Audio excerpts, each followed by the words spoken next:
Good morning, good afternoon, good evening, wherever you are in the world. My name is Jade, and this is How to App on iOS. And today, we're going to be hanging out with the amazing artist by the name of TJ Zindle. Oh my God, this music is fucking awesome. Ah! You're going to love it. If you haven't heard his music, you will today, and you're going to find out all about himself. We're going to kick off today with a track from his brand new album. This is called I Want It Now.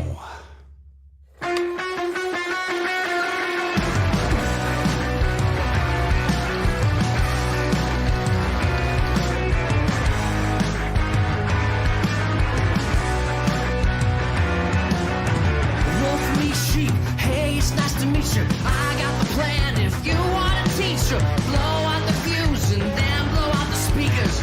It's gonna be a long night. A paint job down in Alabama. You get the shotgun and I get the hammer. Inside man, disable the cameras. Damn straight, we'll get it done right. I'm going backwards. I'm going backwards. And I want it now. I want it now. I don't know what it is, but I damn sure want it now. I'm losing ground. I want it now. I don't know what it is, but baby, I want it now. Guns ahead, make an example. You don't want to see me when I fly off the handle. It's a bad day for you. Let's not make a scandal. Let cooler heads prevail.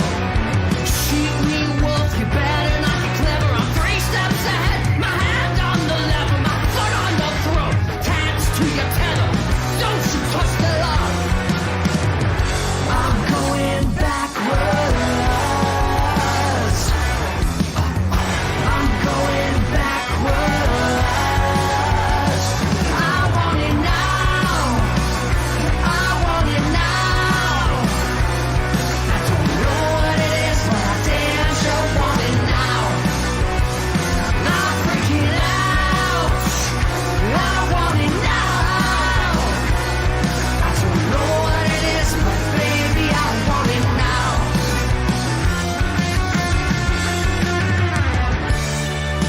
You should really think this through before it gets too deep. 'Cause every time you go too fast, it comes back to harm me. Can't you see in my eyes that I'm not playing? I've been down this road many times. And I always get away, always get away, always get away. And I'm going faster. And I'm going backwards. I'm going backwards. I want it. I want it now. I want it now. I don't know what it is, but I damn sure want it now. I'm losing ground. I want it now. I don't know what it is, but baby, I want it now. I want it now. I want it. I want it now. I want it. I don't know what it is, but I damn sure want it now.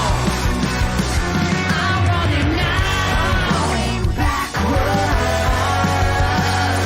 I want it now. I'm going backwards. These people called it trial by fire. Carnage in my wake had a real desire. We're almost to Mexico and they blew out the tires. You can't win them all, I guess. B&E got your fires in the slammer, fires in the slammer, fires in the slammer. I got the hammer. Ah, wow. If you're not excited after hearing that, I don't know what to tell you. Hey, everybody, welcome to the show. My name is Jade. This is How to App on iOS. And that was our special guest today with his first single, I'm guessing it is, from his new album. And that was called I Want It Now. Wow, what a song. I'm blown away. It takes a lot to blow me away. I've had this album on repeat for the last 3 days. And when you listen to something and it just resonates straight away and it becomes your new favorite thing. You constantly got it on. Counting Crows are one of those bands for me. Like whatever they release, I just have to have it. It gets put on replay for hours and hours, days and days, weeks and weeks. This album is that. And this artist is incredible. I hope you're all doing well here in the audience. Flavia says, explosive energy, absolutely. And what's really cool about his music is it's utterly varied. I was trying to think of an artist that he sounds like, and there's too many. There's too many. It's just a soup of amazing artists in there. But you know what? He's uniquely TJ Zindle. So thank you all for being here today. We'll do a shout out to you all a little bit later on, about half an hour into the show like we usually do, because we want to get down to the story. Yes, indeed. So yeah, I first came across TJ's music on, I think it was Thomas Christ, You Rock. So shout out to Thomas Christ, who plays the best music found on YouTube. Trust me on that. A great eclectic mix of artists. And I saw that song and was just like, oh, wow, I got to check this out. And grabbed the album on the streaming services, and it's just an absolute boom, as Hippie would say. It is a boom. So without further ado, I'm not going to say any more about him. You're going to find out all about him today. I'd like to welcome to How to App on iOS, ladies and gentlemen, TJ Zindle. Welcome to the show. Hey everybody.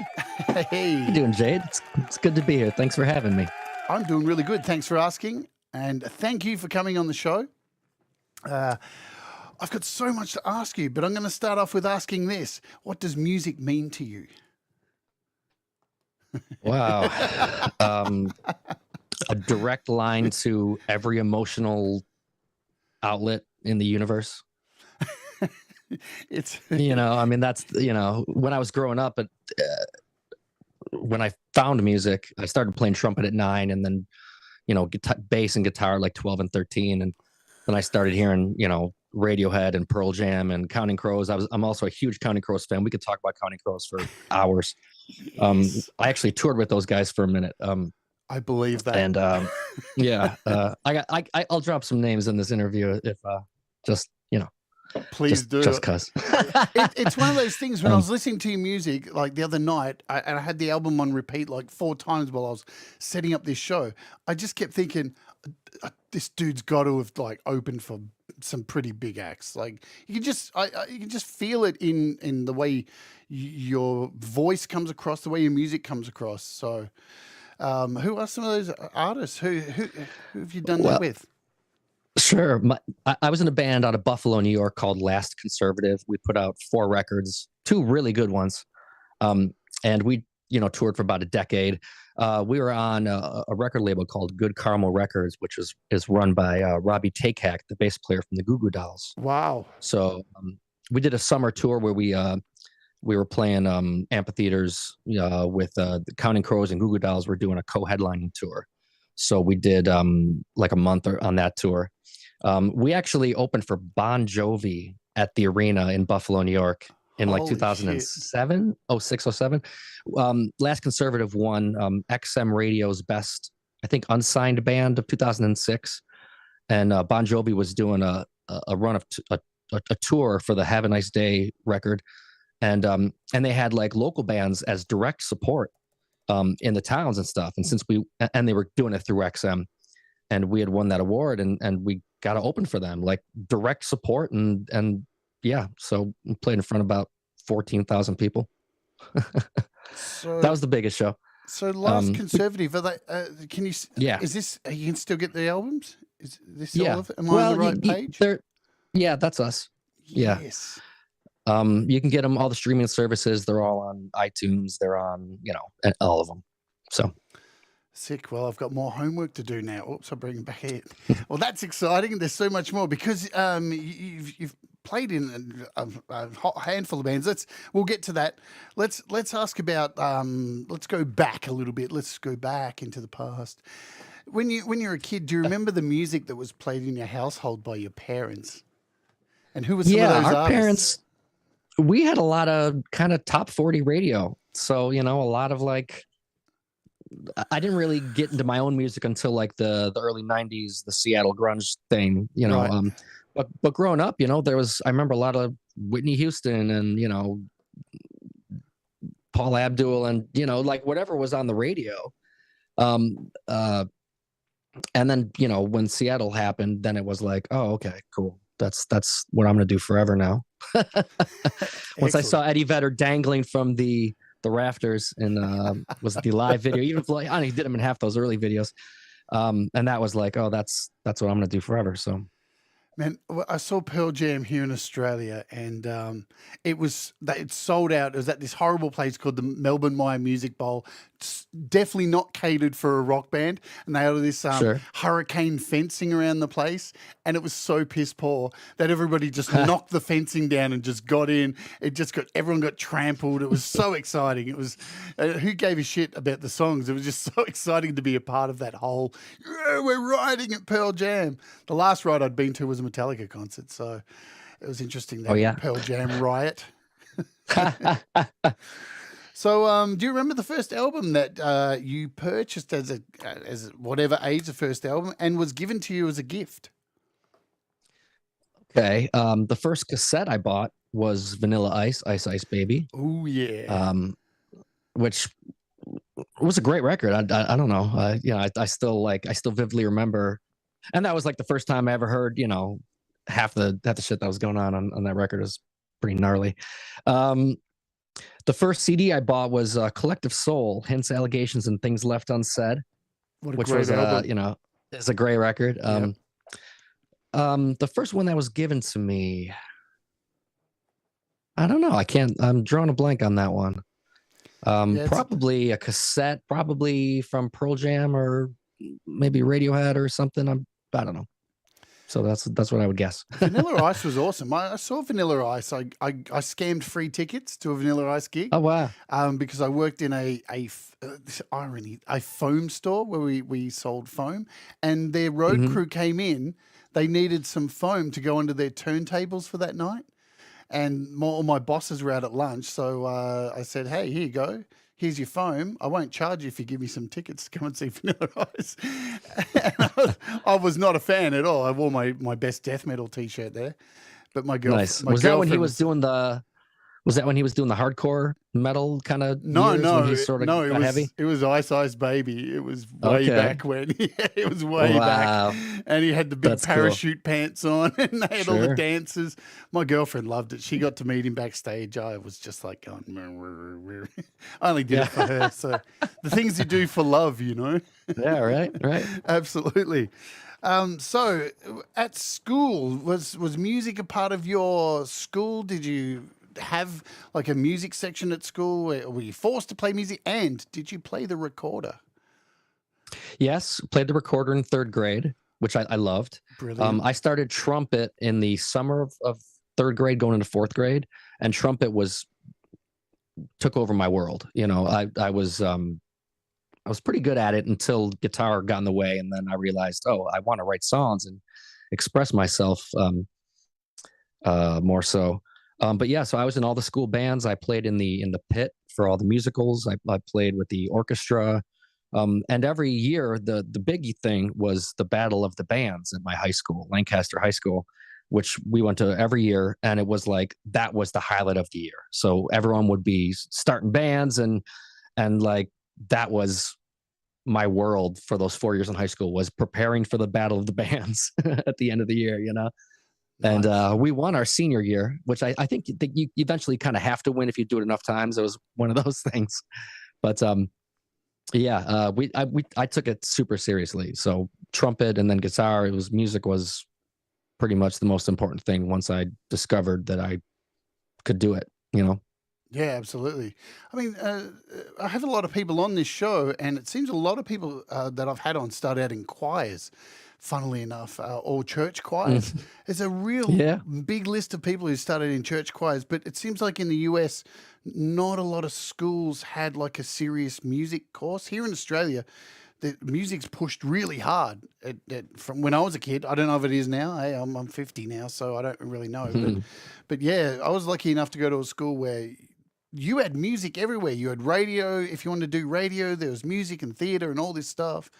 So do you think that's did you have a yearning to play music before school, or did school really set that on fire, picking up the trumpet? School really set it on fire. I think to some extent there was that competitive kind of nature, and once I realized like, oh, I'm actually pretty good at this, and yeah, so school was pretty big for that, and like I said, with the Battle of Bands, like that became like the whole thing. Like all year was thinking about that, figuring out the set list, writing songs for it, figuring out, all right, who's going to play bass on this one, it's so school was huge. Leela says in the chat, I saw Mother Love Bone, my friend's band, something like a bucket of paint, a bucket of paint chips opened for them. Nice. That's a good band name. Oh, hi, Leela, by the way. And hi, Russ. And I saw TC and my wife, Flavia Scani. Hi, hon. She's upstairs. That's your wife. Cool. Yes. Awesome. Yeah. Thank you all for being here. I'll do the name shouts. I like to do it after the second song. Oh, sorry. And no. I take those back. No, you do what you want. This is your time, my friend. You tell me what to do. I love it. This is great. This is awesome. What was I gonna? I saw something else here. Mother Love Bone, man. Just seeing that name come up. Mother Love Bone was one of my favorite bands for such a long time. What a massive loss to lose such an amazing vocalist. But out of it, so many other great things came. Yeah. And I liked Mother Love Bone, but I liked everything that came from them better. Yeah, he was a little too opera theatrical kind of. But yeah, whatever. I shouldn't. Amazing band, obviously. But you like what you like, man. That's what it is. And he was probably a little bit highly strung and strung out as well. Yeah, unfortunately. Yeah. But I mean, that Temple of the Dog record is got some of the most beautiful music from that whole decade. Absolutely. I mean, it's incredible. So did you grow up in the whole grunge era? Is that time? Is that where your time is? Yeah, I'm 42. So I was like, don't forget when I was 13. Sorry, 42. Oh, I got it. Got it. Sorry. Yeah, got it.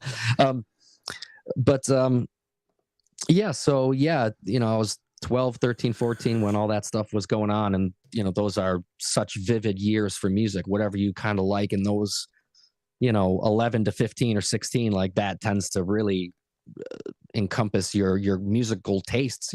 So yeah, so grunge was it right at the time thing, and that was my shit. It was a fantastic time for music because, I listened to a lot of pop music during the 80s, of course, because that's where synths were born, and we were, that was the music.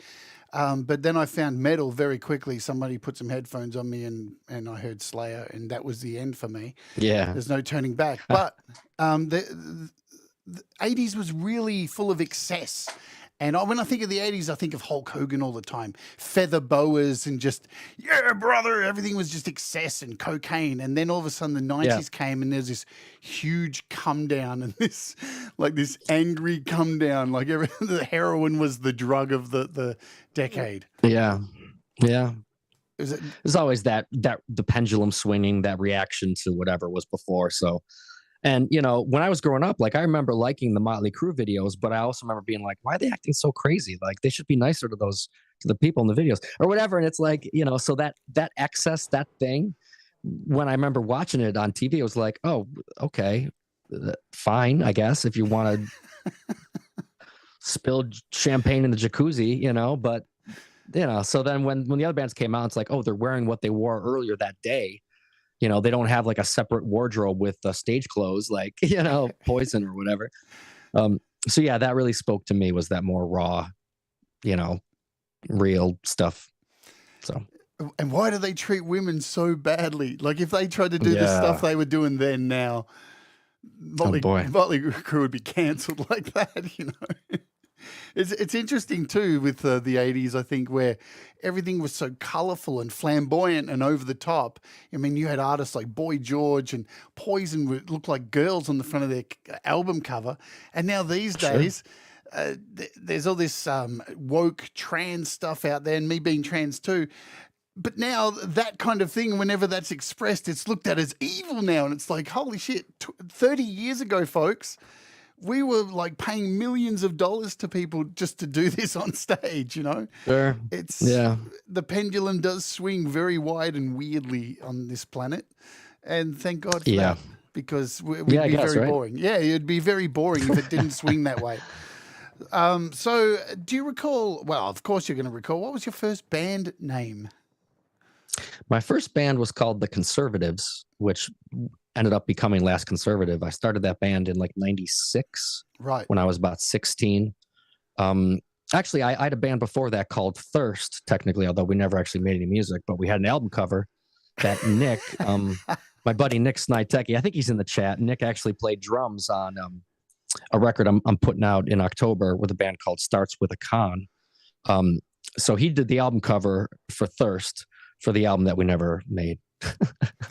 But yeah, The Conservatives, which that was what we called the like the preppy jock kids that used to pick on us, and they called us dirties, you know, because we had, yeah, right. At one point there was like a list going around the school of like the top 10 kids to beat up. Oh man. And I was a little bummed out. I think I only made it to like number 7. A couple of my friends were higher on the list, but I don't know. I was real short, so it wouldn't have been too much fun. But not that they ever beat me up, but there was, you know how high school kids like to do that shit. Absolutely. And, you know, the irony is those motherfuckers are probably sitting there right now not realizing they've probably got your music playing going, hey, this is pretty good, don't you think? Actually, I know some of them that reached out to me afterwards and like, hey, man, you know, your band, your record sounds great. And I'm like, yeah, fuck you. It's always the way. I remember the kids at school who they'd go, you're the metalhead, and they'd all want to punch me and stuff. I'd be like, dude, really? Because of the music I listen to, you want to punch me? And then as soon as school finished, high school was over, you'd see all of them walking around with Slayer T-shirts. And you're like, yeah, of course. Like it's the same thing as homophobia. Hate the things that you secretly love, you know? Yeah, right? Yeah, people do it all the time. Whenever I see someone lash out over anything, music, whatever it is, the first thing I think now is, you like that secretly, don't you? You do. Like, you can't hide it, man. Again, the world. Well, the poison is close to the cure, right? Or the Absolutely. poison is close to the vaccine, right? It's, you know, two sides of the thing. Sure is. Yeah. Let's play a track. I'm going to play Say Something, because that's what we've been doing for the last 25 minutes, and we'll come back and then say hello to everybody in the chat. This is sweet. Do you want to tell us about this song before we dive into it? This song is about communication, something that I'm getting much better at, but took me a while. There's, you know, constant work in progress, but it's, communication. The struggle is real. All right, folks. Silence. Grab your beverage of choice, my friends. Kick back. This is Say Something by TJ Zindle. Let's rock it out right now. As Hippie would say, boom, boom. Give him some volume. Boom. Boom. Let's do it.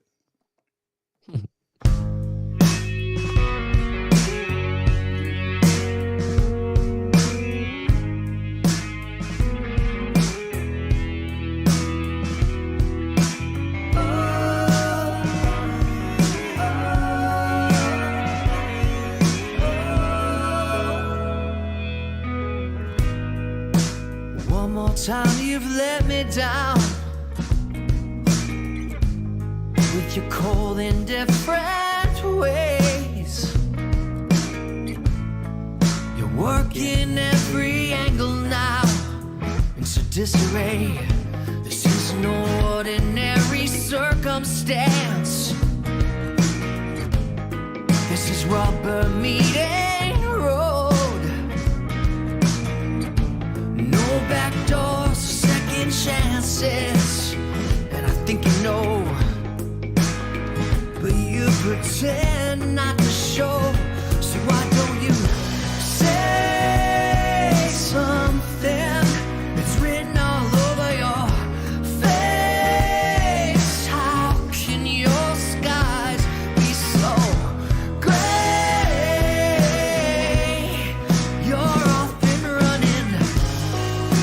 never know just where you stand,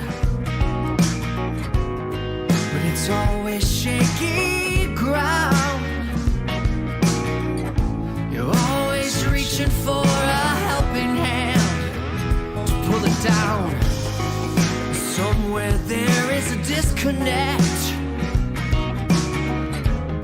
between your heart and your mind, or a shocking lack of intellect. You're a step behind. I gotta bleed to know it's mine. So why don't you say something? It's written all over your face. How can your skies be so gray? You're often running your game. Keep on having the same conversation. One more time round the train. You're often running.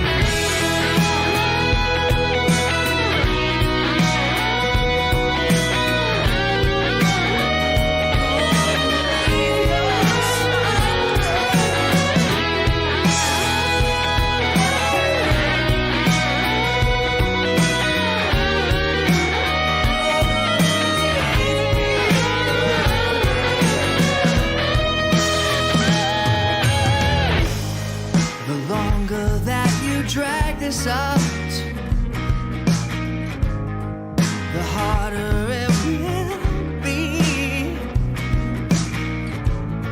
But I cannot let you bring me down. Get your hooks in me.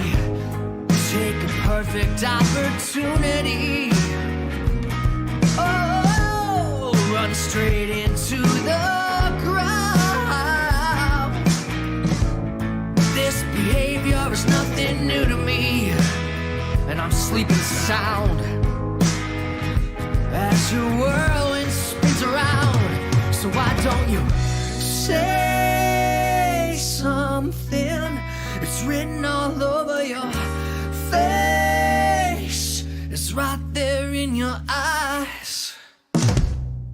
They betray. You're often running your game. We keep on having the same conversation. One more time round the train.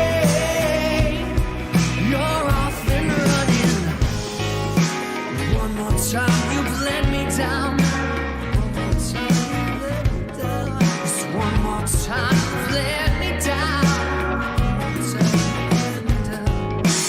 One more time, you've let me down.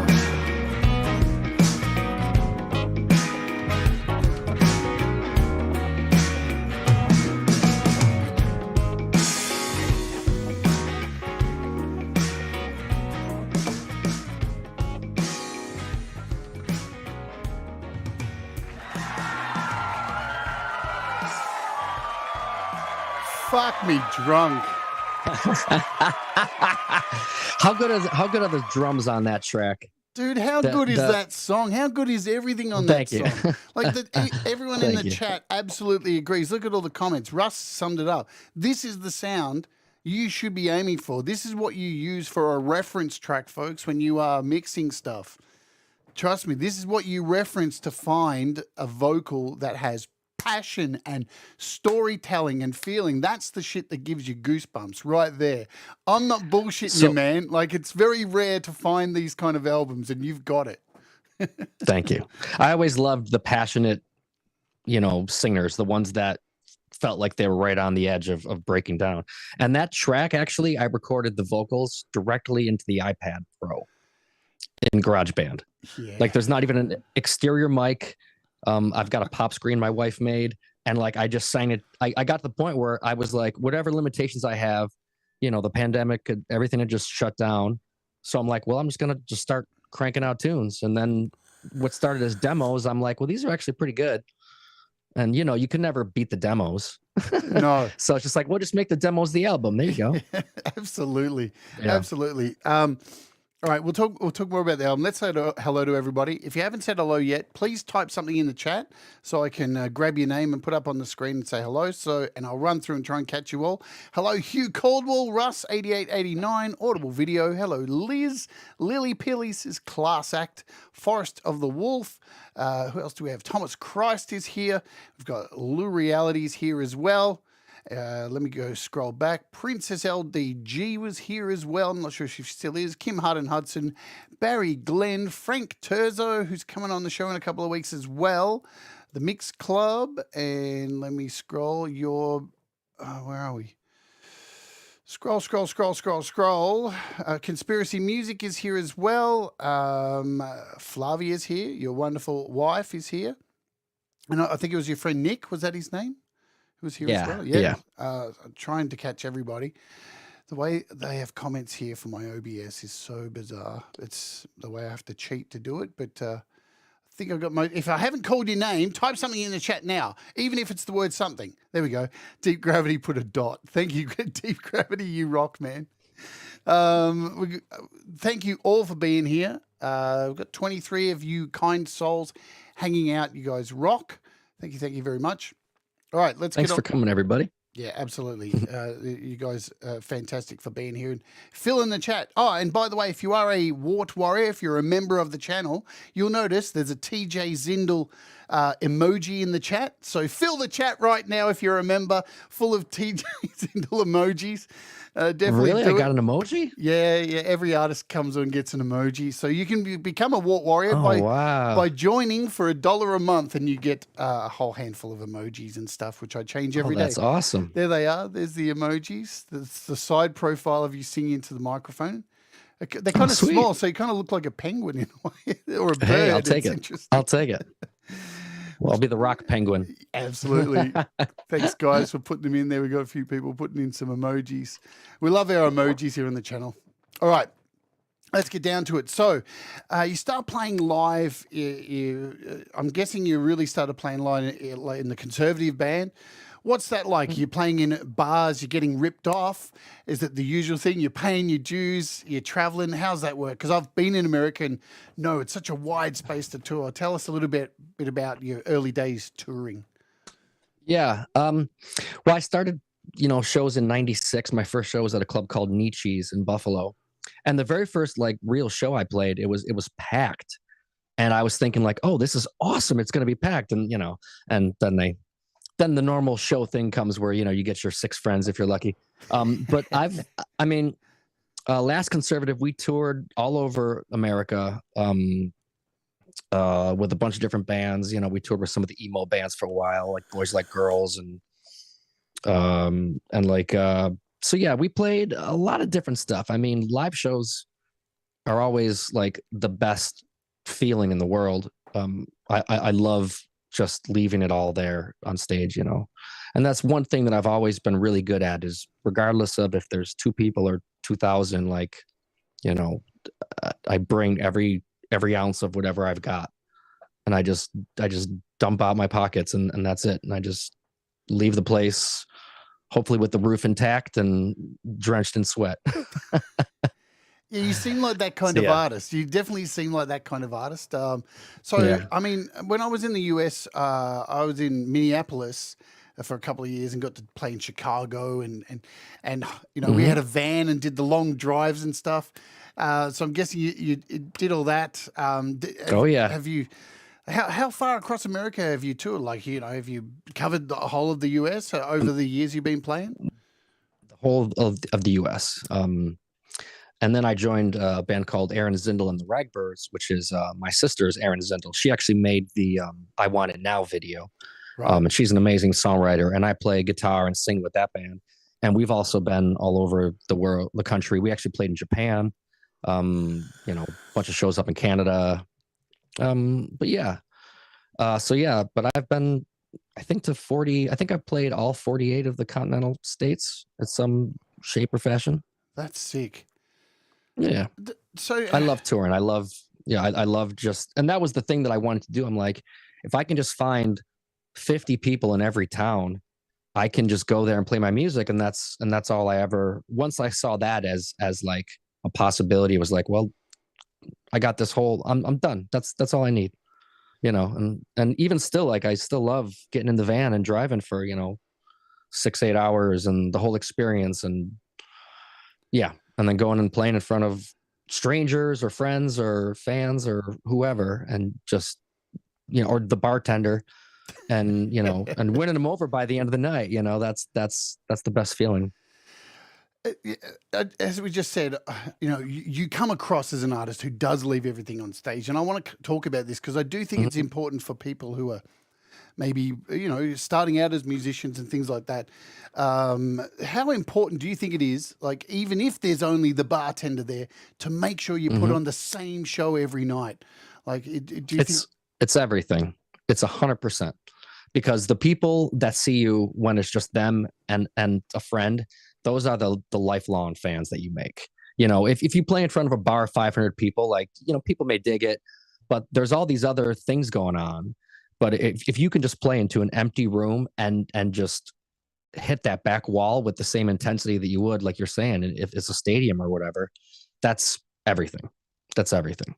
So, and I remember some of my favorite shows I've been in front of 10, 15 people where I've seen a band come out and just kick me in the teeth. And I'm like, well, they didn't play like it was a small show tonight, and that shit matters, man. Absolutely. I mean, that's like the best stuff, right? Yeah, look, it's the same as doing live streams on YouTube or Twitch or wherever you're doing it. You can't do a stream and sit there, and if there's only 2 people, sit there and go, oh, there's only 2 people. You just got to plow through like there's 10,000, because people watch on the replay. People at gigs, even if there was only 3 people, those 3 people could be the 3 people that are lifers and that spread the word for you forever. And just because of that one gig they saw. And we were talking a little bit about this before the show, about how appearances matter. What you do, everything you do these days matter. As an artist, are you careful about the image you put out to people? What kind of image do you put out about yourself? How hard do you find that to display to people? Because you're a musician and you're not expected to be a publicist at the same time. So how do you manage creating a persona for yourself? Sure.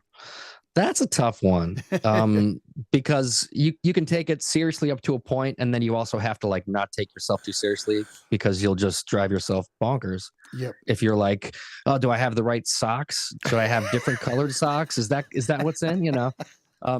So for me, it's always been like, all right, you want to look a little bit cooler than the crowd, a little bit fancier than the crowd. Like, and sometimes, especially for me, it's like sometimes like a nice pair of shoes make a huge difference, because that's like, sometimes that's the shit you notice, which is bizarre. So with different bands, I've kind of worn different things and had sort of different, visual things. But once you get up there, I like, there's the adage, never let them see you sweat. And I always like the adage, always let them see you sweat. Yeah. I want them to know exactly what's happening. Like, I'm not trying to hide. Like, I'm going to go up there and I'm going to hit this guitar until I can get something out of it. And away we go. Forest of the Wolf. Let me bring this up. I haven't read it yet. I saw a concert in my town with 7 people, progressive metal band, Vanden Plus. Top 3 concerts I've been. The band was so nice, even shared catering and had a chance to talk. Today they are famous. Exactly. Those things matter. They do matter. I can't tell you how many bands I've seen when I was young that I used to think the sun shone out of their ass, and when I met them, they were total dicks. And forever, it ruined my whole perception of them. I still listen to their music, but just have this, these things do last. With your now, you're a multi-instrumentalist, but I want to talk about vocals before we go on, because you're an incredible vocalist, and a lot of people struggle with vocals. I know in this community, there's always talk of people, how do I get the best vocal performance when I'm recording stuff? How do I bring out the inner self and portray that?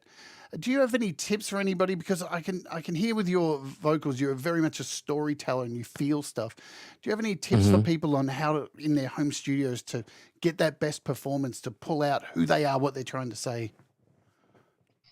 Hmm.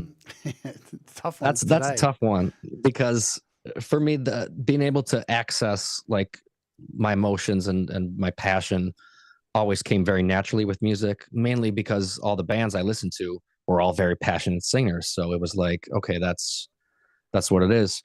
So and also when I'm tracking vocals, it's kind of a nightmare because I do a track and then I swear for about half an hour at myself and tell myself how useless I am, and then I do another track and then I get a little better or whatever. A couple things I would say are important for vocals is that first take.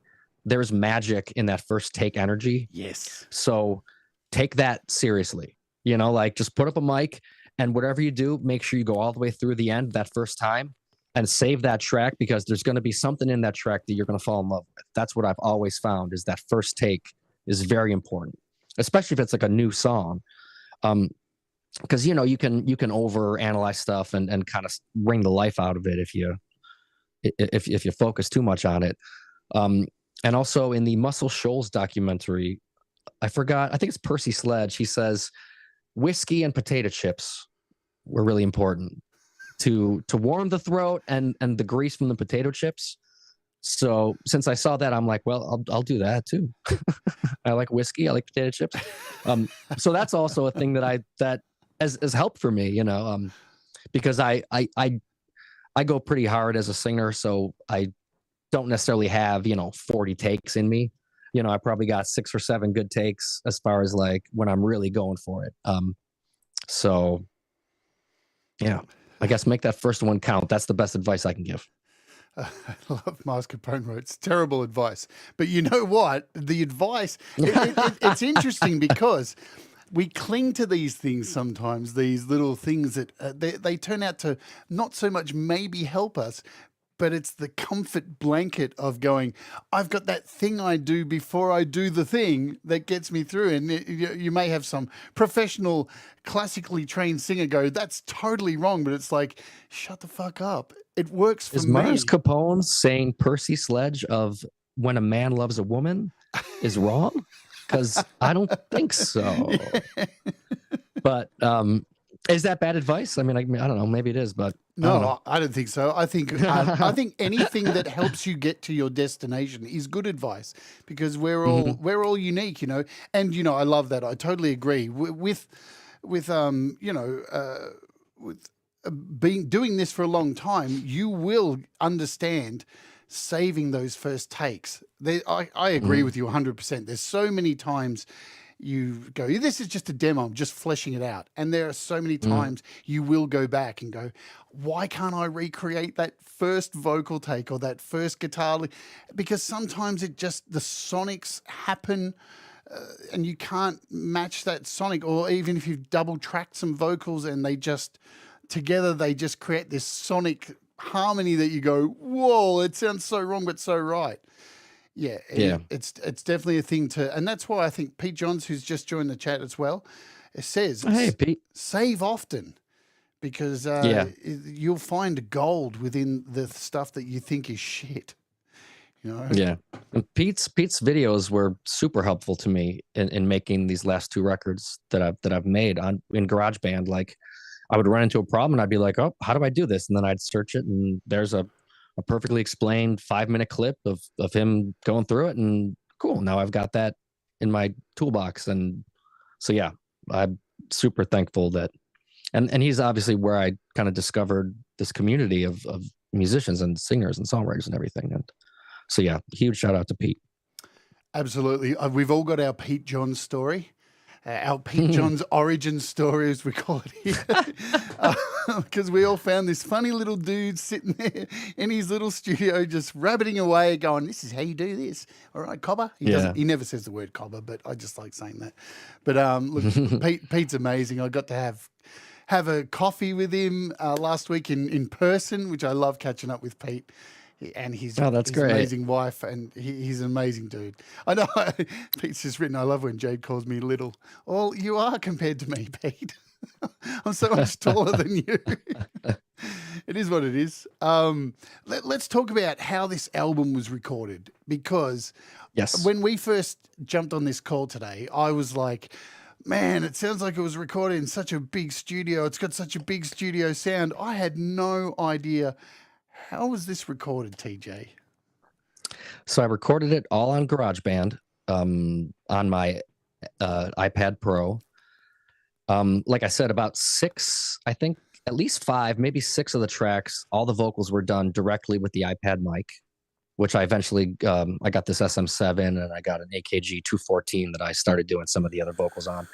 But yeah, I started, I got a Focusrite Scarlett preamp, and yeah, I just started tracking. I played all the instruments except for the drums. Jamie Candeloro played the drums, and he also did the mix on it. So I did send it out to be mixed.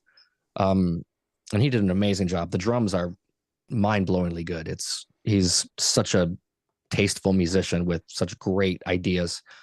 But yeah, I produced it all and just kind of started writing tracks. And like I was saying, I was planning to just do demos, and then I was like, well, shit, I kind of got a thing here that feels like something I haven't gotten on any of the other records.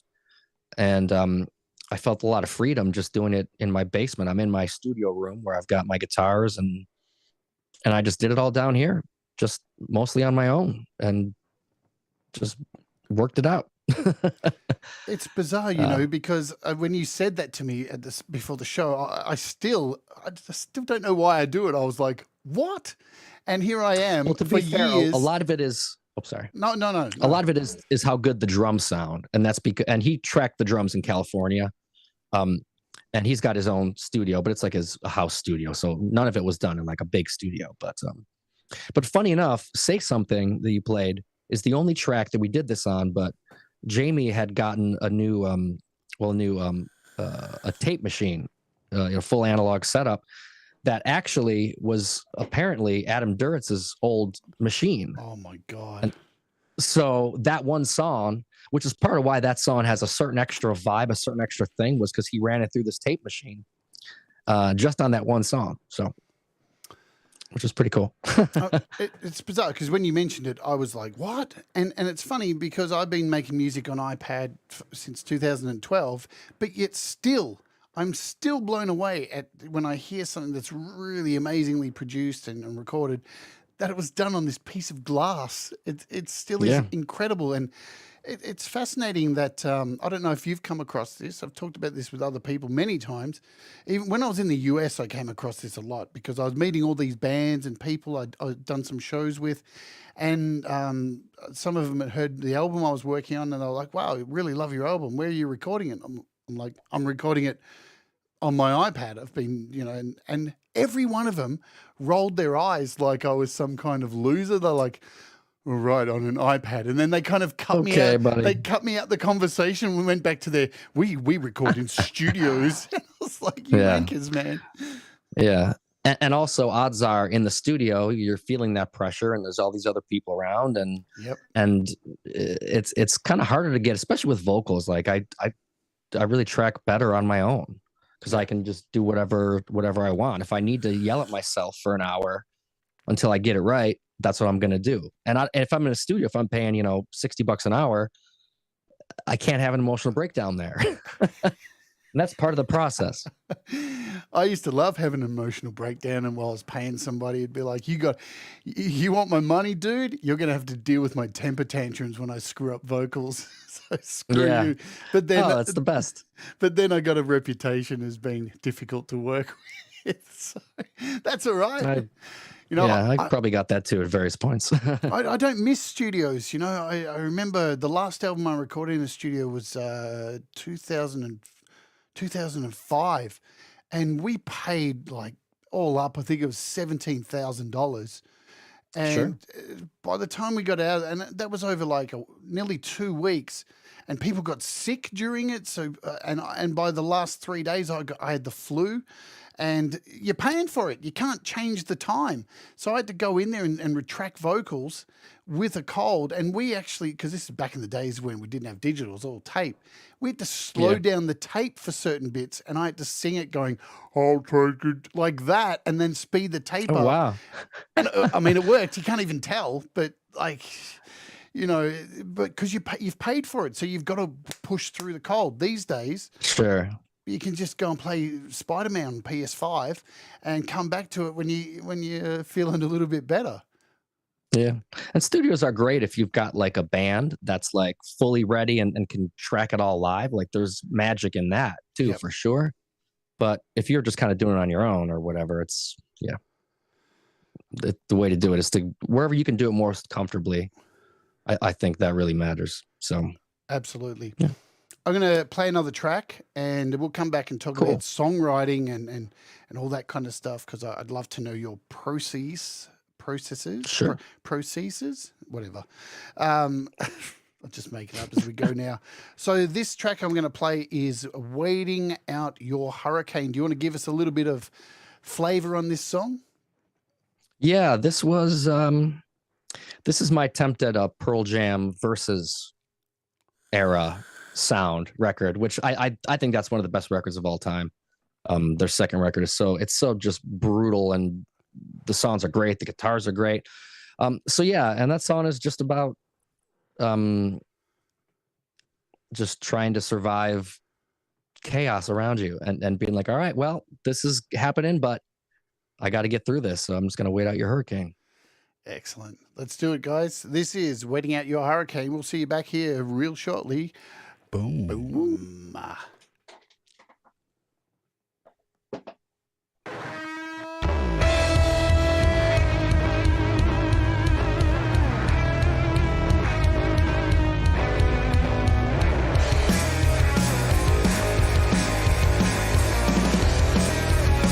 2020 tunnel vision. Gonna tread on the opposition. No stone unturned, no one unnamed. No time for course correction.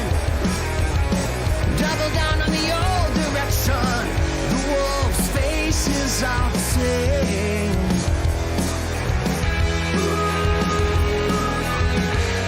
This machine is obsolete. Now it rattles at our feet. Yeah, you think you're the hammer, maybe you're the nail. Driven by a force that never fails. Yeah, you can take your opinions and scatter them like rain. And I'll be waiting out your hurricane. Yeah.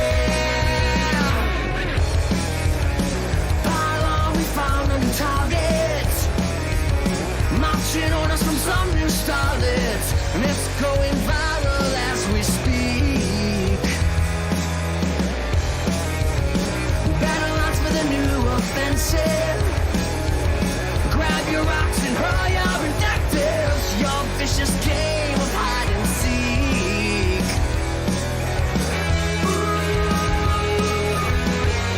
This machine is obsolete. Now it rattles at our feet.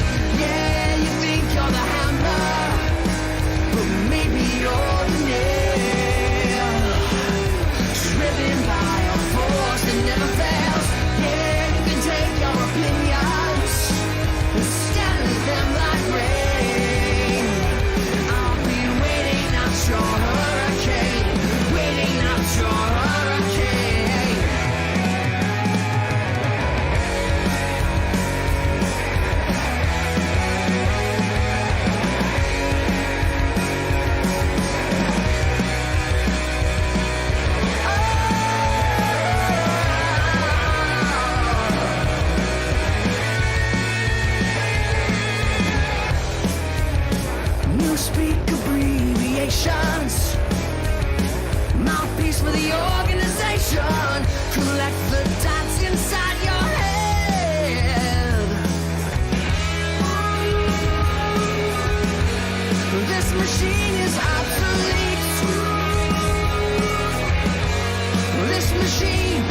One thing that makes me really happy there, watching, now people can't see this because they can only see what I'm putting on the screen, but I love seeing an artist on the show while I'm playing their music, getting the fuck into their own music. It's a really healthy thing, and there's a subsect of artists out there who for some reason find it like dirty or something. They're like, oh, yeah, sniffing your own farts or something.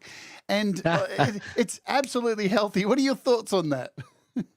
I used to have a tough time with it.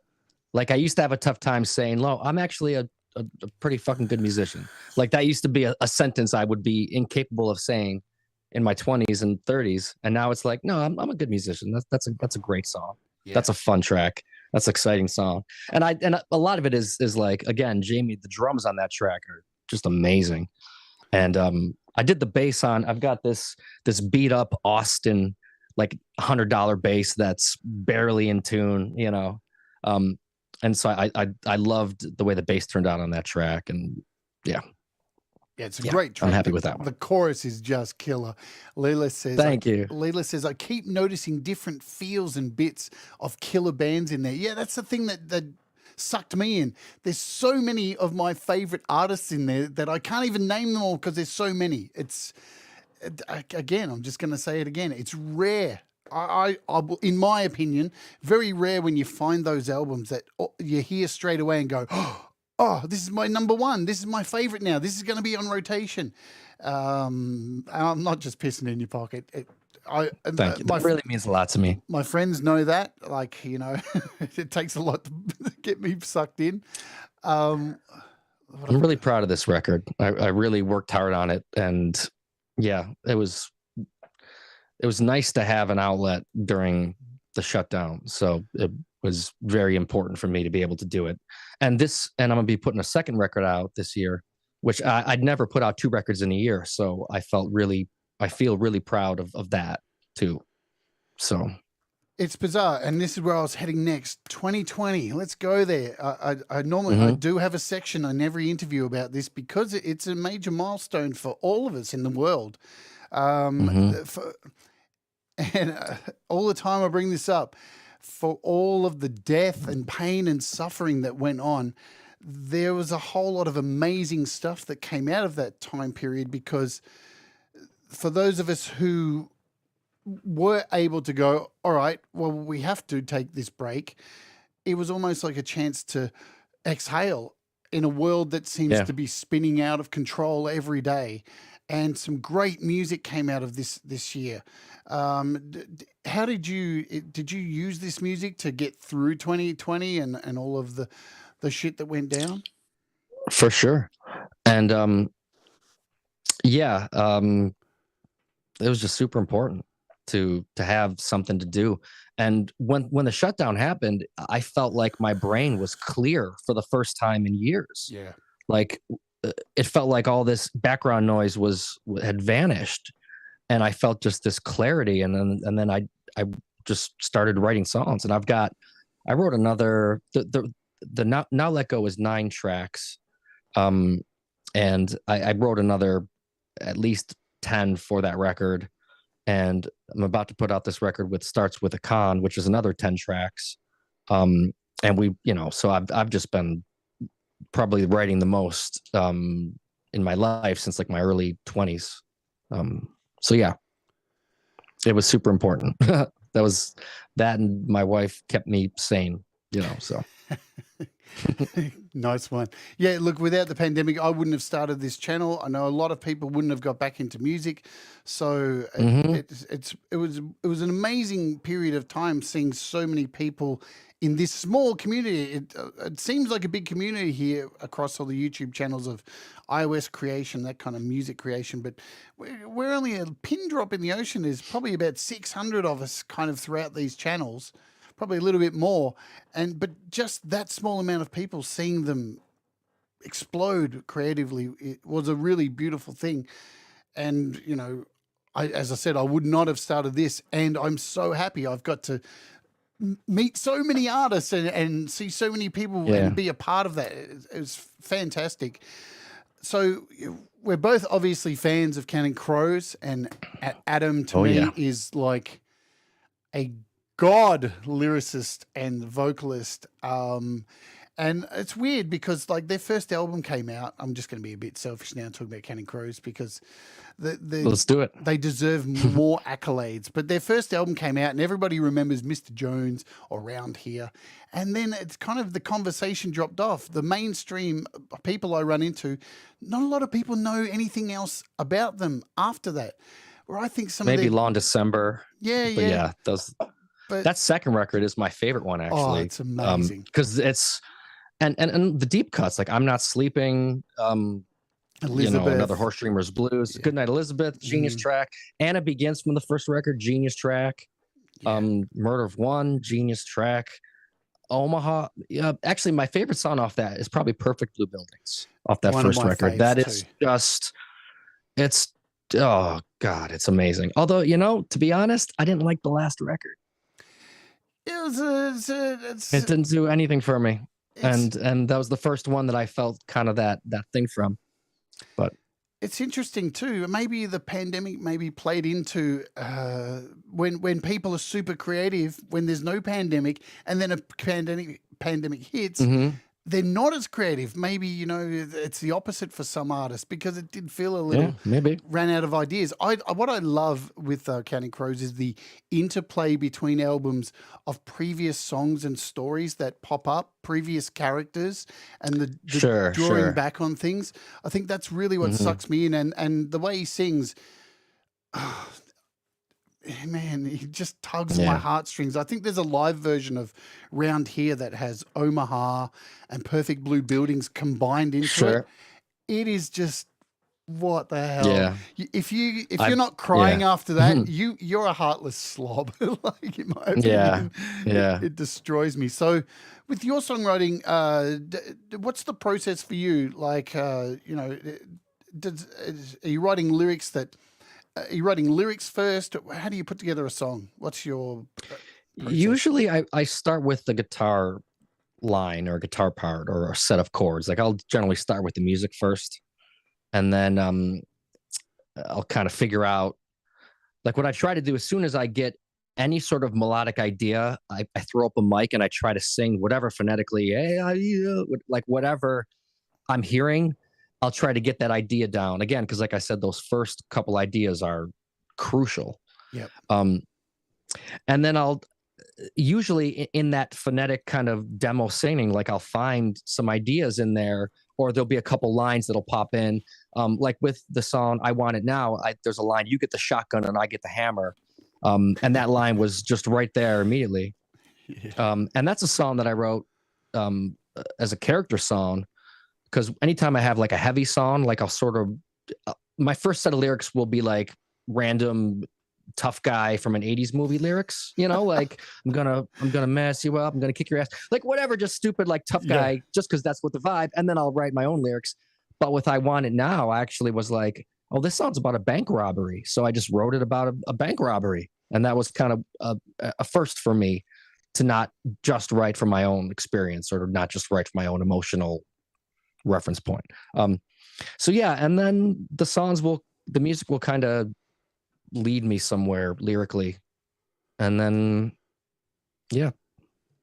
I dig in my soul and try to figure out what's going on, and I spill it on the paper. Yeah, well, it definitely sounds like that when you're singing.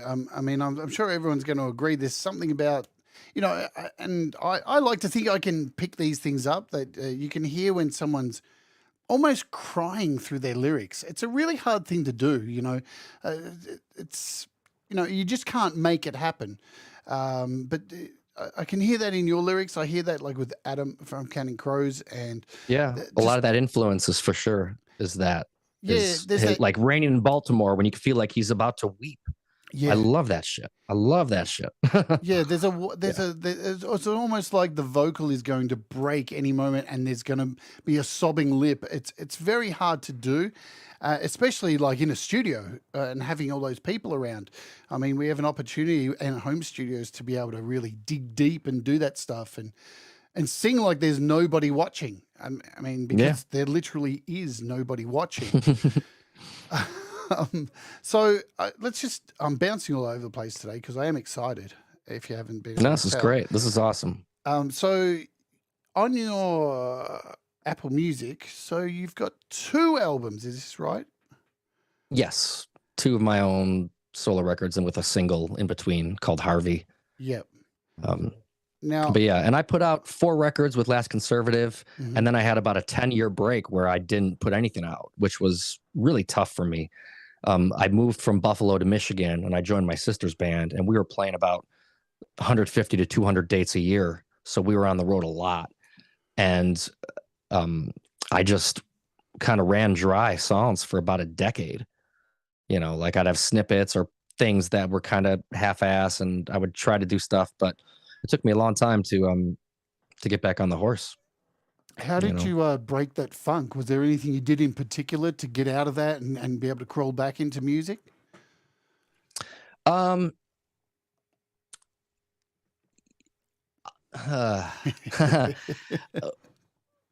honestly, my brother had passed away about 5 years, a little while ago, and that was a big part of it. Was that sort of raw emotion coming out and realizing like I gotta get this out again. Like I was sitting on all these emotions from all these other, life is traumatic for all of us at some point. So yeah, so actually it took more trauma for me to connect with the outlet again. I would say, that and yeah, and a lot of it was getting closer with my wife. It took me a long time to open up myself fully, and that helped me feel more comfortable to create a lot. So yeah. Well, firstly, I'm really sorry for your loss. It's horrible, man, when you lose family members. Mhm. I lost my mum when I was 14, and I still draw on her to write music, to find those, to dig deep, to pull out performances. It took a long time to do that, and it's hard. People look at musicians and think, why aren't you producing music? Why? Where's your album? Where? And I think sometimes they forget that we are human beings, man, and there's shit going on, just like the people listening, just like the music we make for you to help you Sure. get through your shit. We've got to have stuff in the tank, man. And Yeah. it is amazing what can pull you out of a funk sometimes. Like sometimes it can be going and doing other things can bring you back to music. Sometimes it can be something that's so devastating. But what I can say is your bro would be absolutely so proud of your music because it's shit hot. It's Oh, thank you. it's burning hot, man. Let's get back to I'm just looking at my notes because I'm so lost today. You're doing great. Thanks. I'm normally not so lost for words. Normally you can never shut me up. I'm terrible. So with you said when you did this, you tracked the drums with this latest album, and then you mixed this yourself. So, then you had this mixed and mastered. What was the process with that? Because back in the day, you would send off your music to be mastered, and you really wouldn't have a say. You just get back what you're given back. Sure. Was there any like back and forth? Did you get to like have input with sending away for mastering? I'm just not up with how mastering's done these days. Sure. Like that. Well, I did all the tracks through Dropbox with Jamie. Right. And after he mixed it, we went with it's Sterling Sound, I believe, a guy named Greg Colby. And I was telling you in the chat, I think they did Adele's latest record, and they do a whole bunch of major label stuff.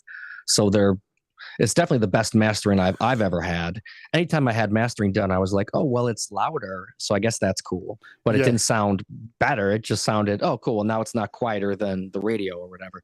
But this record, when I sent them the masters, they sent them back, and I was like, how did you make this sound more musical? I did it's there's a glue in there that it all works. So, but there was one track where the kick drum got a little bit out of hand in the low end, and they were cool just with doing a revision. They did it free of charge. It was a little pricey to do the record, overall, the mastering. But since I recorded it for free on my own, it was, it worked in the budget. But yeah, so they fixed the one problem I had, and everything else was better than I ever imagined it could have been. So the irony of you saying glue. So this is what I use to master stuff. This is on iPad. And this is based on the Lursen mastering console, which is a real console used to master many, many massive acts around the world. So they've basically, and this thing's from IK Multimedia, and it costs, it's like, well, around $200 for an app on iOS. But I might get that though. the main function here is the push glue button, which adds glue to your mixes. So when you go up to here, you see everything's done in presets, but you can see more glue, less glue. That's what it's about. And what they've done with this app, which is incredible. So it's free to download, but when you purchase, there's two purchases. One's a HD feature, and the other one is this thing which makes it ready for sound for Apple and Spotify. It does all the fancy stuff that they seek. But yeah, on my Patreon, when we master every week, I just use this, and it's pretty much select a thing, rock, pop, and it's done. And then you hit go, and it's done. That's how easy it is with this great I gotta app. check that out. Yeah. Because I've been using. Are you familiar with Grand Finale? Absolutely. Yep. I've used that. And it's great. It was like $15, so it wasn't too expensive. And I the record we're gonna play later, I mixed and mastered myself. So you'll have to let me know how it sounds. But yeah, so I'm gonna have to check that out because that Lursen thing looks amazing. Well, you can go back. I've done a show on it. If you just search Jade Starr Lursens. Okay. And I will, for sure. In the show, I think I went back and covered the history of the actual console because it is based on a console, and they have spent, years and years developing the presets and everything for the console. And then they've just ported it across. IK's picked it up, and yeah, but it costs money. And I know people go, "Oh, but it's so expensive." It's like, yeah, but once you hear what it does, it's fucking amazing. If it's $200, like when I sent the stuff to Sterling, and like I said, they're world class. It's like $250 a track, plus there's additional fees depending on how you're doing it. And if you want master, if you want vinyl mastering, so yeah, for $200, it's value. That's not a bad deal. And the deal I'm gonna have to check that out. And you're right too with mastering. It's not just about volume. And people who are in my Patreon every week when I master songs, you do hear the volume go up, obviously, but it's what else it does sonically, and you can hear somehow it out of a mix can make the guitars come up in the volume. It can make everything everything sounds better. And it's so volume definitely is a thing. But yeah, you definitely are looking if you're mastering songs and just getting volume, you're doing it wrong.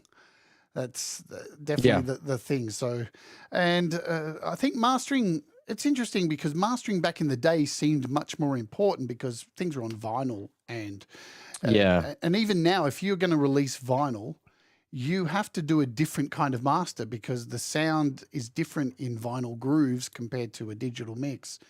It's fascinating stuff, mastering. I've been doing it now for 2 years and just am blown away by how interesting it is, where most people would go, really? You're just taking someone else's song and hitting a few buttons? Like, no. It's amazing seeing songs come to life. I'm going to play another song.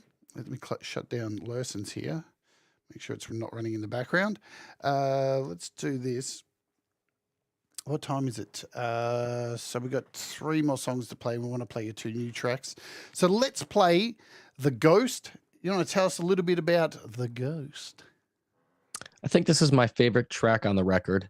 After I finished it, I listened to it for about 2 hours straight and just cried, which was a new experience. Normally, like you finish a track and you're like, okay, get that away from me. I don't want to hear it for, another 6 years or whatever on the greatest hits record, when we got to put it together, whatever. Yeah, this song is about kind of trying to overcome whatever is going on in your head.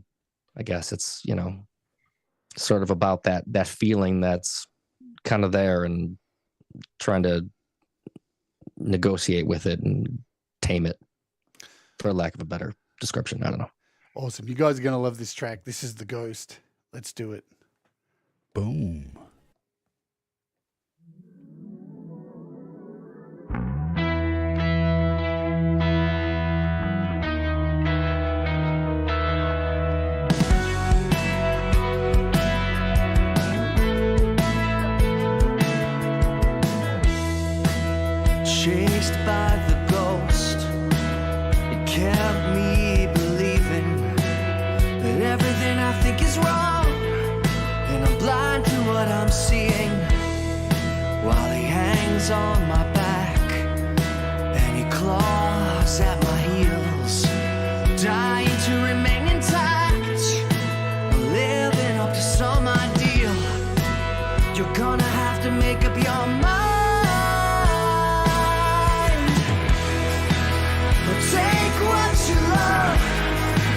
They put it into action.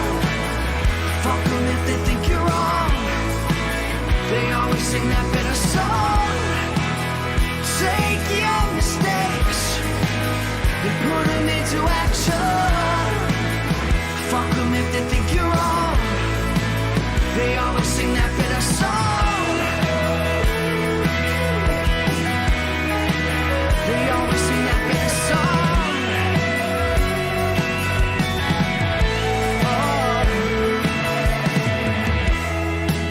Chased by the ghost of wasted intentions. Missed the mark so many times.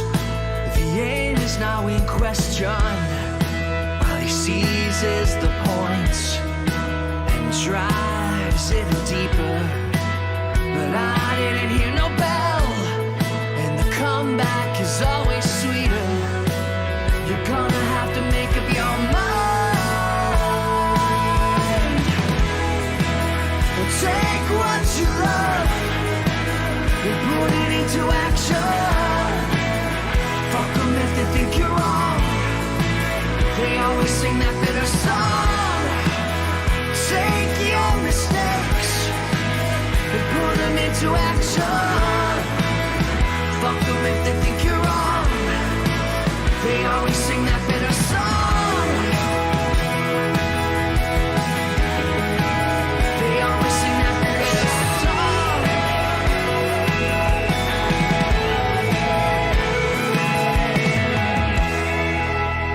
Chased down the ghost.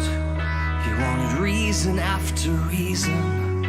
He wants to find a middle ground where the torture is more pleasing. I slammed on the brakes and went head first to the bottom.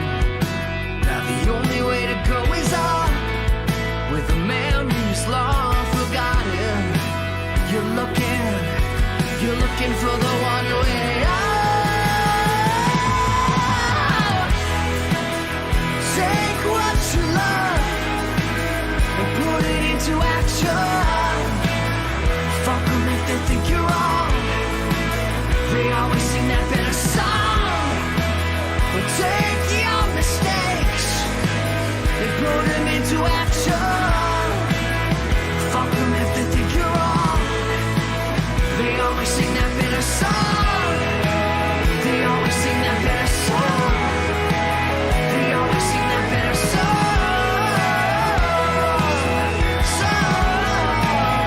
Fuck them if they think you're wrong. They always sing that bitter song.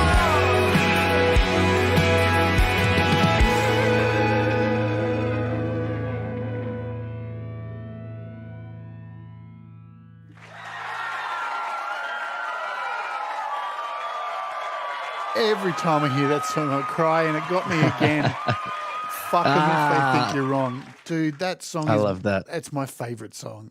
I think I've played Thank that you. song more than anything else off the album. It is, dude, it is so good. That means so much to me, Jade. That's my favorite music. Like Counting Crows is the stuff that makes me weep.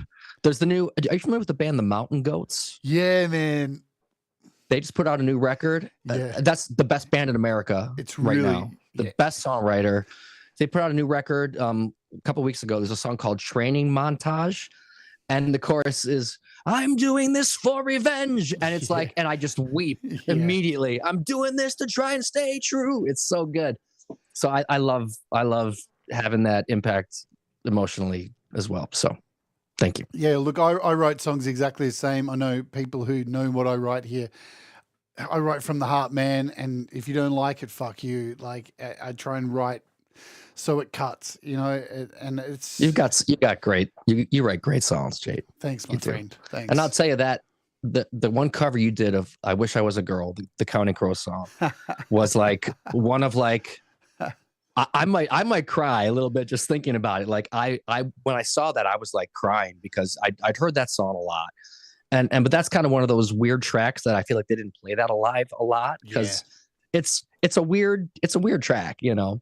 But hearing you do it, like it was a whole different thing, and yeah, So yeah, I love that. It's bizarre, man. You know how when you hear songs and they mean different things to you completely than what the songwriter has put out. Because to me, Yeah, "Wish I Was a Girl's" is like this whole trance thing for me, and sure, sure. it had a completely different meaning. So when I sing it, it just breaks my fucking heart.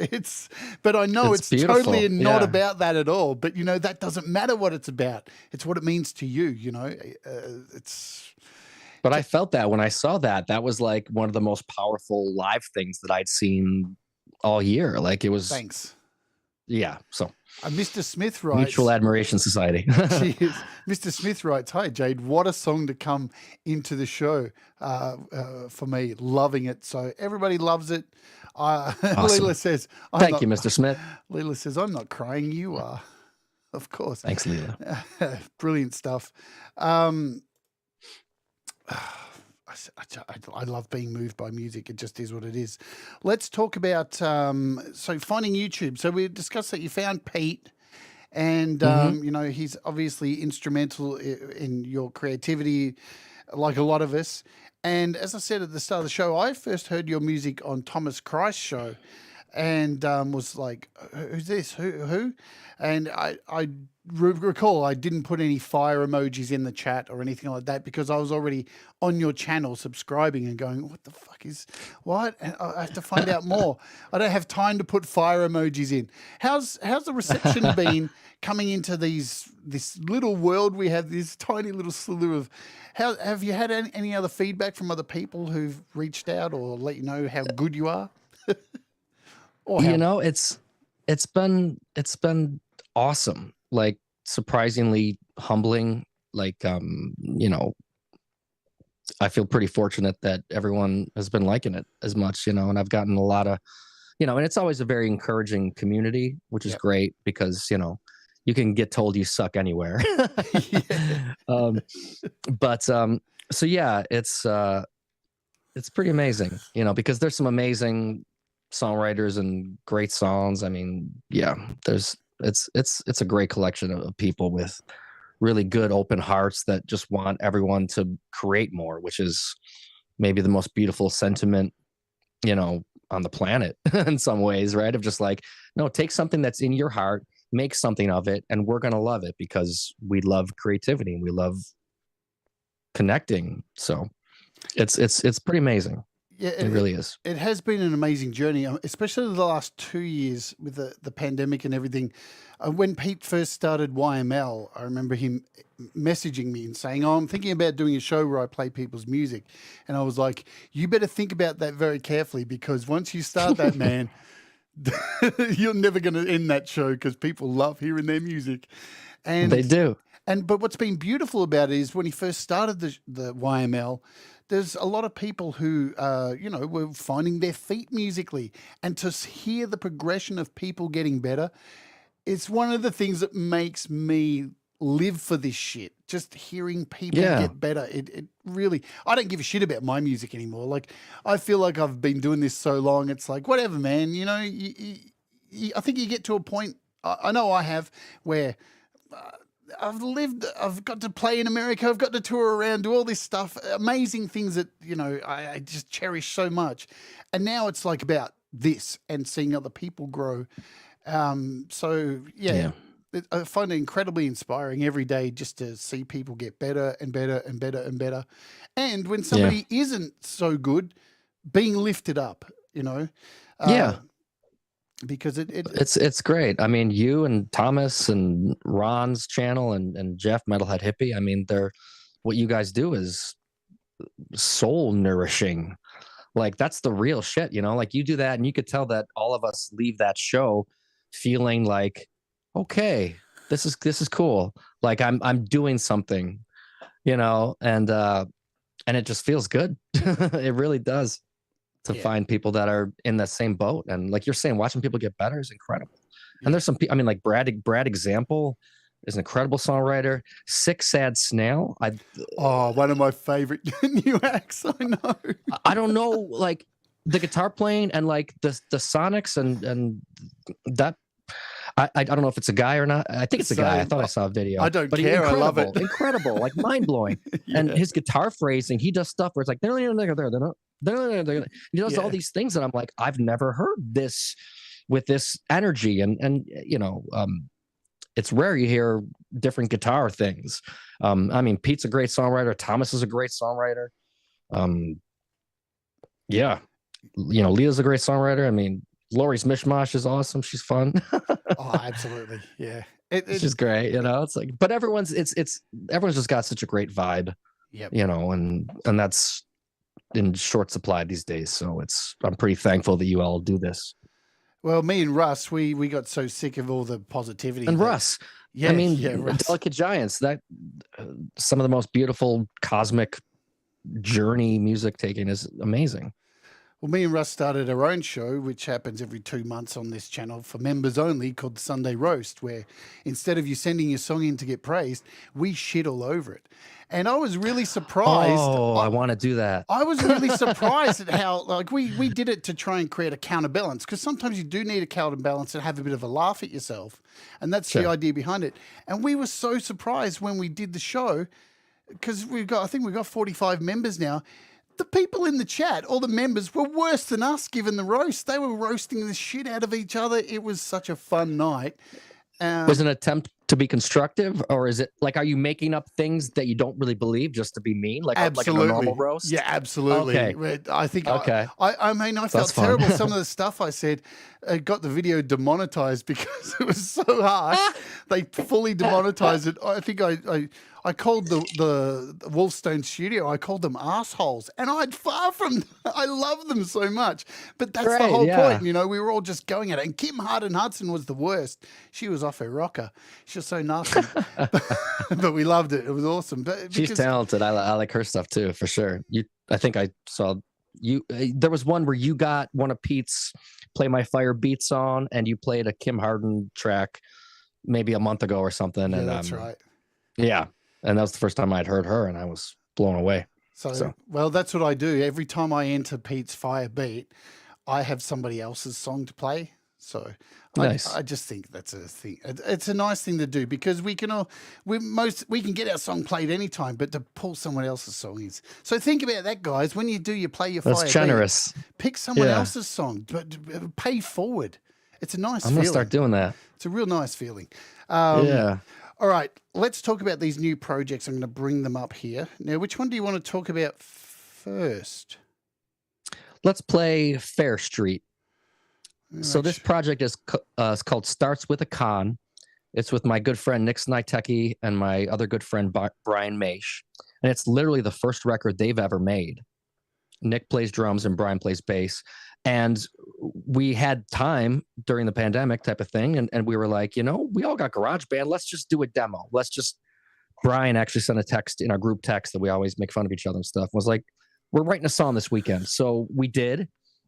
And then we're like, oh, that's fun. And then we kept going. And then all of a sudden it's like, oh shit, this is kind of cool. And then we got 4 tracks and then 6 tracks. And then now we got a whole record, and it's like, we're putting it out. And in some ways I like it maybe more than the record I made myself, you know, collaboratively working with those guys, especially with new energy musicians, you know, like when it's their first kind of project and stuff.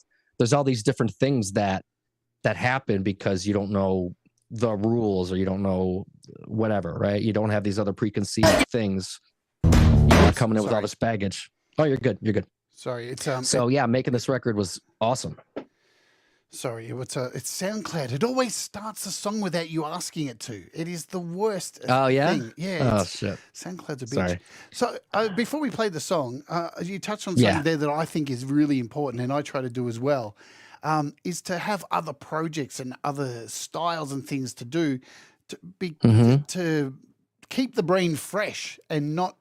Because I see it sometimes, and look, I've been going through it myself. The last few months, I'll be honest, my ability to write music has just gone down the toilet because so much of my time is taken up by this.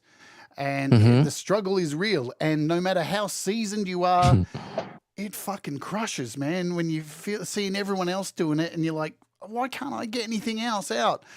Thankfully, Songtember's got me out of that rut. but as well, it's having other projects. Like I've got Metheist and Utensils, all these other things that have helped me get out, because I'm so critical of Dread Circus, my main thing, because it's the hard on the sleeve shit. But to have other things that you're not so invested in, and they turn out amazing. So is this what these projects are? Do they help you like keep your creativity going as well?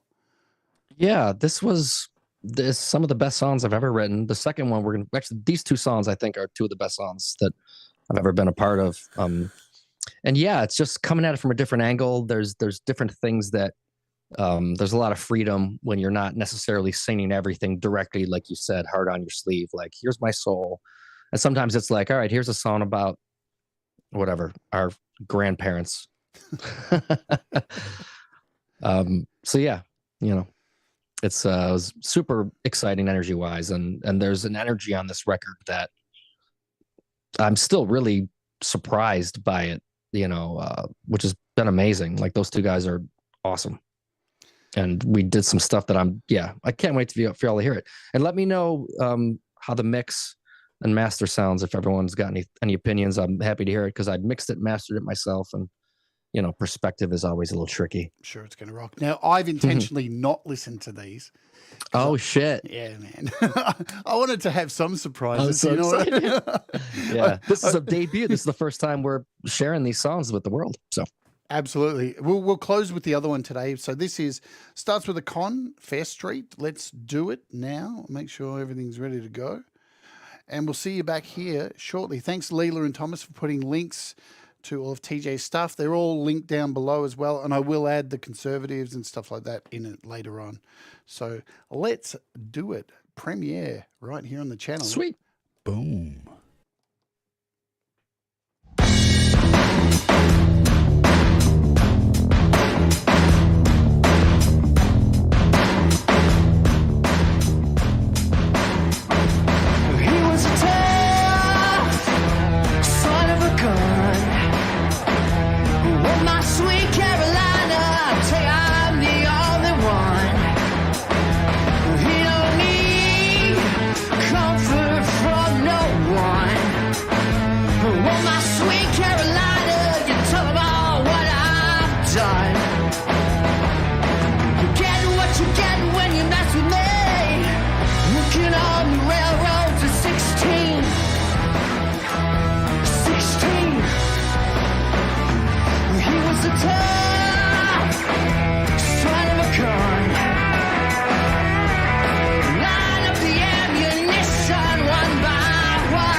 feel like I've just been kicked in the face. That's the perfect rocking. response. Dirty, Jade. dirty rock, man. That Yep. drum sound is so filth. Love Yeah. it. Oh yeah. Oh yeah. Sounds great. Sounds great. Thank you. Sounds really Thank you. garagey, really raw, really dirty. Sure. Yeah, love it.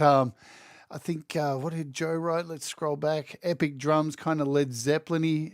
I got to read this because this is what you live for. Mr. Smith says, bought the album and it's downloading now. Please tell TJ I said thanks for the great music. It makes me feel when not much else does. Thanks, Mr. Smith. Wow. That's awesome. That's what you live That's for. awesome. Yeah, for real. And I think everybody agrees here. There's epic. Leela said epic 3 times. In fact, because she spelt it wrong each time. There you go. Nice one, Leela. Heptic. Epic with an I. Wicked stuff. Thank you. Let's And that record's coming out, I think mid-October. Probably, I think October 14th, 16th, sometime in that second or third week. so not too far away. Is it Yep. going to be on digital distribution, Bandcamp? I'm guessing yes. Yeah, all the other spots everywhere it'll be. So make sure you go and follow TJ on Bandcamp as well, so you'll be updated and make a purchase because those little purchases do help. I mean, a lot of the time, it's interesting, the streaming versus Bandcamp because we all these days pay for some kind of streaming service. So you get the album delivered straight to you, and you forget that a lot of us release stuff on Bandcamp as well to try and make a little bit of coin. Doesn't matter how much, but it does help when you first Yeah, for release sure. an album. Let's talk about the stuff you use to record, and then we'll play this last song and get the hell out of here because I have to, after this show, immediately go over to Pete's channel, and we're talking drums on GarageBand sweet. iOS because I'm currently doing drums for his Songtember song. And Oh, nice. and he hasn't given me any feedback on the drums I sent him yet, so I'm a bit scared. Oh, It could be a public bashing. I could be the whipping post. So, and you're only as good as your drummer. That's Yeah, one thing I I was know, I always know. told. Like the drummer is the most important member of the band, especially live. Like if you got a drummer that can crush live, like your band is pretty great. yeah, I'm scared. Brad, example, what is he? I'm sure it's great. welcome. Brad's written, hey there, Mr. Smith, you are beautiful. Look at Brad. Welcome, Brad. Didn't see you there. Les Nagy. Hey, Brad. Andy Dion, anybody who I may have missed. Jenny's here as well. You know the deal, guys. Once I get into these interviews, I get a bit lost. Hey, Jenny. Hey, Andy. Thanks for stopping by and saying hi. Brad, I was just singing your praises earlier about how great of a songwriter you are, by the way. He needs to hear it more, because he never believes it. He's terrible. Do any of us, right? None of us do, right? That's the weirdest thing. Brad's the worst. That imposter syndrome. I said to Brad the other day on Clubhouse, I said, if you don't actually start believing in yourself, I'm going to jump on a plane, come to Canada and break your hip. And I've had to start And then you can write a song threatening him. about that. Yeah, I've had to start threatening him. I love him so much. So Yeah. you mentioned you record using GarageBand on iOS. Are there any particular apps that you use, say maybe off the top of your head, that you consistently go to help, add to your creation? Well, there's obviously some basic ones like GarageBand is, of course, huge. The Voice Memos app is one of the most important things in the universe. I use that all the time just to get a quick idea down. Korg has a thing called the iChaosilator.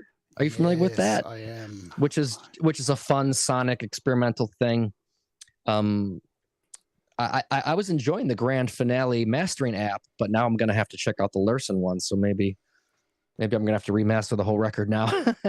Grand Finale is really good too. I'll bring it up here. So I'm bringing up these. I was super impressed with it, but like I said, that was the first time that I tried doing that. Yeah. I think my problem with it is with Grand Mhm. Finale is that where is it? There it is.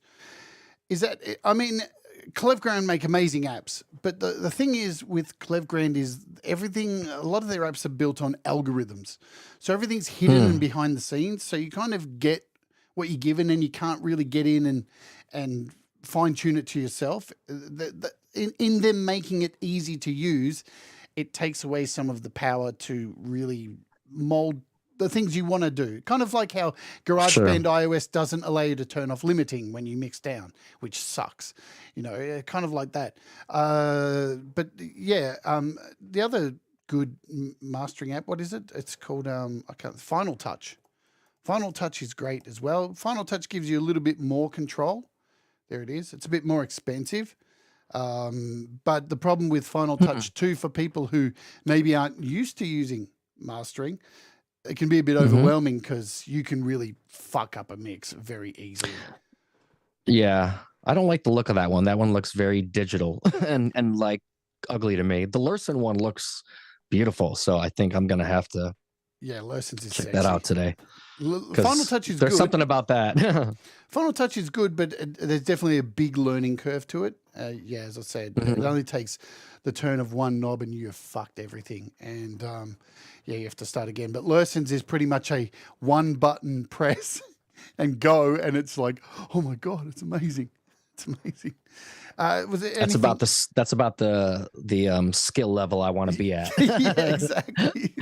I mean, all you need to really understand with Lursen's is your dB and understand where your mix is and how many dB space you have to fill up the rest of that dB, and the algorithm underneath does all the magic.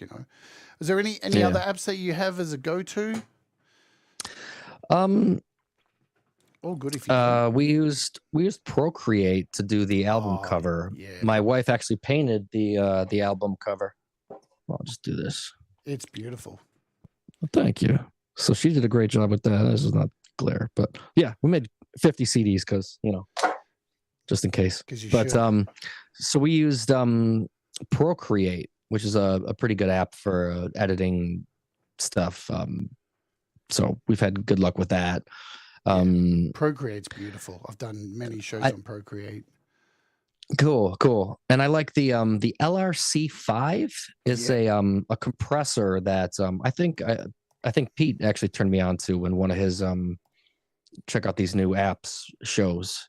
And I like that one a lot especially for drums. I find that really good. The EQ on that is really nice. So yeah, it's one of those apps that's free, and it adds a little bit more than what GarageBand iOS gives you for EQ, which is not very much. Yeah, you got a couple more points there to tweak it, which is pretty helpful.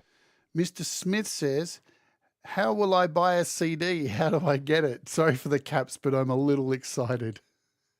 I can get you a CD. Shoot me an email at tjzindle@gmail.com. And we'll figure it out. I can mail it to you. That's no problem. Awesome. I'm gonna have to do a trade. I feel bad. You just bought it digitally. Yeah, but there's nothing like holding the fucking CD, man. That's true. I still have heaps of my last album. I think I've got about 100 left. So out of thousands. But thank you, Leela, for putting the email address in there. There you go. Done deal. Thanks, Leela. All right, so we're probably going to cap off a little bit early today, just so I have a few minutes to be able to head over to Pete's show, because it starts immediately after this. I'm just checking if he sent me the link to the show, which he hasn't. Let me just Thank you so much for having me, Jade. Again, this is awesome. I love talking music with people. So it's been absolutely awesome, my pleasure. and, absolutely. I'm stoked that you came on. So this month's going to be a good one. I think we've got 3 amazing artists.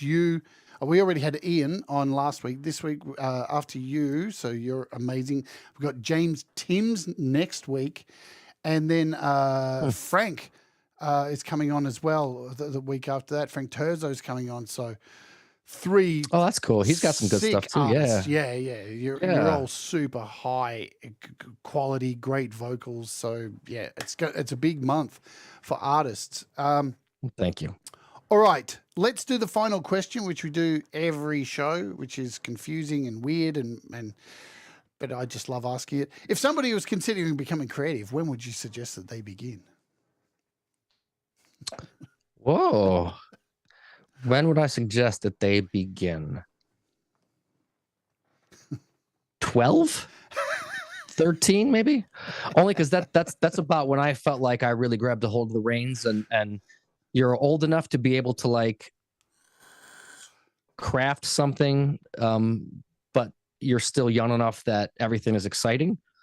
So I don't know. Like, I guess depends on what type of creative thing. Because if you're trying to play like violin professionally, you got to start at like 3, or whatever, right? But yeah, Flavia says immediately, which is that's a good answer. Absolutely. Yeah, It is. I would say, yeah, It is a loaded question. Yeah, that's a tough one. It's- Because you also don't want to like necessarily like send a bunch of 12-year-olds out into the internet and like go out there and talk and tell people about music, but just get out there and start doing it. That was the thing. Like growing up in Buffalo, like I was so inspired by the local bands that I would go see, at the Mohawk Place or Nietzsche's or the Showplace Theater, big spots, little spots. And I would just see, oh, they just got up there and they just did it. And you can just do it.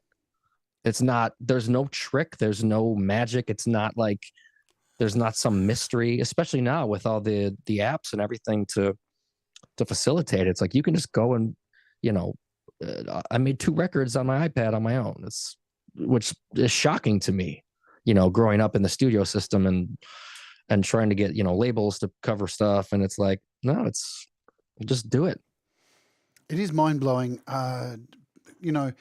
Coming from an era where it was just the done thing of you start a band, you rehearse, you get gigs in a pub, and the goal is to get into a recording studio, then have things pressed. And I never in my wildest dreams imagined I'd be sitting there holding this piece of glass and just creating it. It really is mind blowing. And sometimes we take it for granted. I know I do. Oh, yeah. I forget about it and just think, oh, yeah, just jump on the iPad and then you sit back after recording something and go, what the fuck? I just did that. And now I'm back in bed and it just blows my mind. It really is incredible. I want to ask you also, before we jump into this track, are you doing anything for Songtember? I don't think I'm going to be able to. I'm a little too busy. We had a pretty busy summer with Erin Zindle and the Ragbirds. We've done a lot of festivals, and finishing up this other record, I feel a little bit stretched, a little bit thin, so I probably won't be able to get to it. Unfortunately, I want to, so I'm going to try, but we'll see. Yeah, I don't know. And there's no pressure over you. You do or you don't, and what you release. I know I'm not putting It's weird. I've got 2 songs going, and I'm finding I'm actually getting out of this rut finally, because I'm not putting any stress on myself. I'm just doing it. Whatever comes out, and I feel happy. I'm nearly halfway through both songs, so wicked stuff. Let's talk about this final track we are playing today. I'll bring it up here. Tell us how this all has come about. This one is actually the last song that we recorded for the album. We'd recorded 8 tracks, and then the first song, and this is actually, I think, the 5th track. They came real fast, and this is probably one of the prettier songs that I've ever recorded. And this is a first take vocal, it's just a really pretty song about just feeling far away from the world. So, oops, I was muted. I was having a vape. I hate vaping in the guest's ear because I'm constantly. I'm such a chain vaper. You're fine. So you're I fine. Continuously mute. All right, guys. So now is the project called Far Away? Yeah. No, the project is called Starts with a Con. Cool. Yeah. The song is called Far Away. Just making sure. So Starts with a Con, Far Away. Thank you all for being here today in the chat. You thanks for keeping the chat alive and doing all that you do. Thanks to my moderators. You guys rock as always. And thank you so very much for coming on the show and sharing your story and your music with us all. And I can already tell there's a bunch of people who've gone out and bought it. So that's awesome. That's wonderful. And thanks for having me. And thanks to everyone in the chat. I mean, I love everyone here. And I'm excited to go back and look at the chat a little more. Yeah, that's weird with YouTube. With live streams, the chat will become available about 12 hours after the show. Okay. It takes time. What they do, they encode the chat into the video. So it takes all this time Oh, to okay. encode it. And then about 12 hours later, you can go back and see the chat. So just so you know, because Sweet. I've had people message me directly after the show and there's like, there's no chat. I'm like, it's there. Just, you got to wait. Just wait. Because just in case people chop bits out and then they got to try and match. It's confusing. Alrighty, we're doing this. Guys, straight after the stream ends, it'll dump you over to Pete John's channel where I'll be waiting to jump into his chat if he sends me a link to the show, which he hasn't. God knows what Pete's doing. But I'll be over there talking drums with Pete John, so you don't need to click on anything. If you've got autoplay set on YouTube, it'll send you straight over, or there'll be a little link for you to click straight after the show so you can jump straight over and hear me and Pete talk shit about drums. Good stuff. This is Far Away from Starts with a Con featuring TJ Zindle. Thank you so much for being here. And we'll see you again soon. Thanks for having me. See y'all later. Stay on the line and I'll say goodbye to you at the end too. Yeah, I will, for sure. Let's do it. Are you ready, guys? I'm ready. This is another premiere and I'm excited. Boom.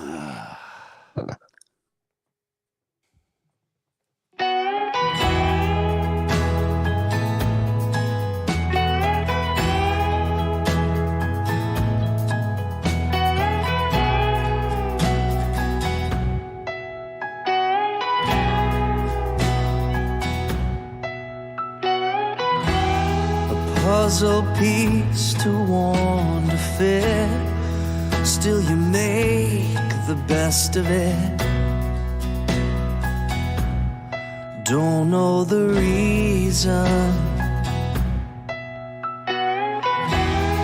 Always chained to the plow, never in the here and now. Don't know the reason. All alone in this car. The sky is a blanket of stars. Nobody sees the scars. So much has shifted and everything feels so far away from me.